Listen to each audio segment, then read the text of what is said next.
20 years ago, watching a movie required patience.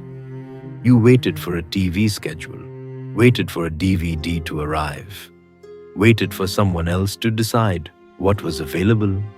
Entertainment had rules, and people followed them. But then something changed. A company appeared with a simple promise. What if you never had to wait again? What if every movie, every show, every episode was available instantly? At first, it sounded like convenience, but it became something much bigger because Netflix didn't just change television. It changed expectations, it changed habits, and eventually, it changed human attention itself. So how did a small DVD rental company destroy an industry that once seemed untouchable? Subscribe for more business documentaries. Netflix was founded in 1997 by Reed Hastings and Mark Randolph. At the time, home entertainment looked very different.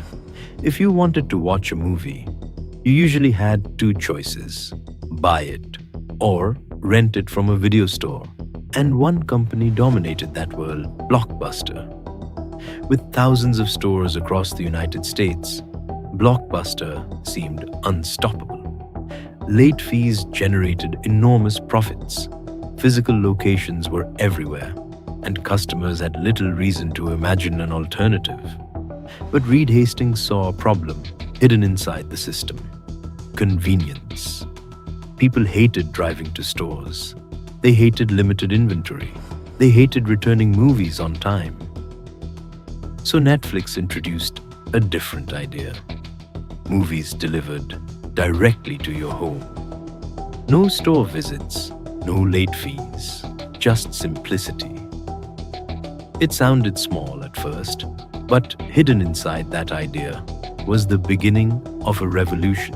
Because Netflix wasn't really competing with Blockbuster. It was competing with friction itself.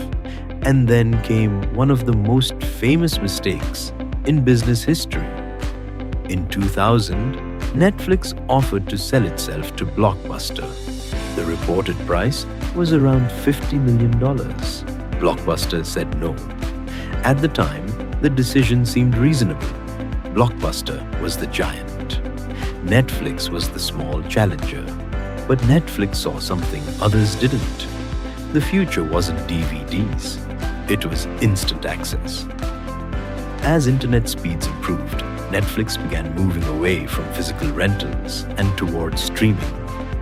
Suddenly, movies no longer needed shelves. Customers no longer needed stores, and waiting started to disappear. For the first time, entertainment became available anytime, anywhere.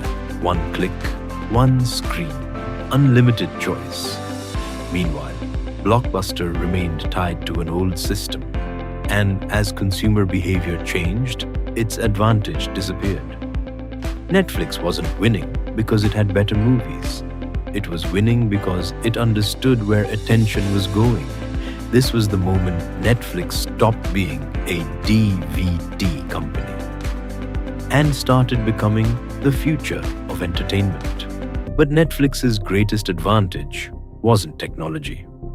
It was psychology. Because Netflix understood something powerful about human behavior. People naturally choose what feels effortless. The less friction there is, the more often we repeat an action. And Netflix removed almost every obstacle between curiosity and entertainment. No schedules, no waiting, no interruptions, just endless content available instantly. Then came another powerful feature: autoplay. Before Netflix, watching another episode required a decision. Now the next episode started automatically. One episode became two became 5. And hours disappeared without people noticing. But Netflix didn't stop there.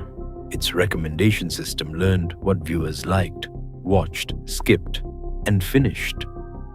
Over time, the platform became increasingly personal. It felt like Netflix always knew what to suggest next.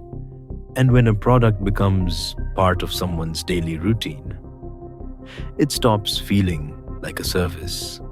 It becomes a habit. Netflix wasn't simply competing for viewers, it was competing for attention itself. And in the digital age, attention is one of the most valuable resources in the world. Subscribe for more business documentaries. And once Netflix learned how to capture attention, its growth became impossible to ignore. What started as a small DVD rental company quickly evolved into a global entertainment powerhouse. Netflix expanded beyond the United States and entered country after country. Millions of new viewers joined the platform. Then Netflix made another crucial decision. Instead of simply distributing content, it started creating its own. Shows like House of Cards, Stranger Things, and other originals transformed Netflix from a streaming service into a media empire. For the first time, Netflix wasn't just delivering entertainment, it was producing it. And because streaming had no physical borders, its influence spread faster than traditional television ever could. People across different countries could watch the same shows, discuss the same stories, and share the same cultural moments. Netflix had become more than a platform. It had become a global habit, a company capable of shaping what the world watched, when it watched, and how it consumed entertainment. But when a company gains this much influence over attention, criticism is never far behind. As Netflix grew, many began questioning the effects of endless streaming. Critics argued that the platform was encouraging binge-watching on an unprecedented scale. Hours turned into entire evenings turned into weekends. And for some people, entertainment started consuming more time than intended. At the same time, competition intensified. Major companies launched their own streaming platforms, creating a battle for viewers' attention. Suddenly, Netflix was no longer the only option. There were countless alternatives fighting for the same screen time. Netflix also faced criticism whenever popular shows were cancelled or subscription prices increased. But despite the controversy, the company remained incredibly powerful because by this point, Netflix was no longer just a streaming service.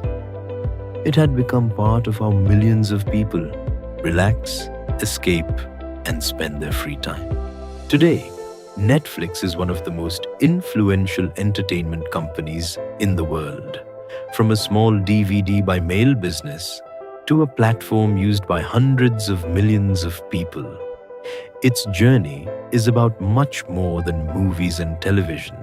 It is a story about convenience, about attention, and about changing human expectations. Because Netflix didn't just make entertainment easier to access, it taught people to expect everything instantly.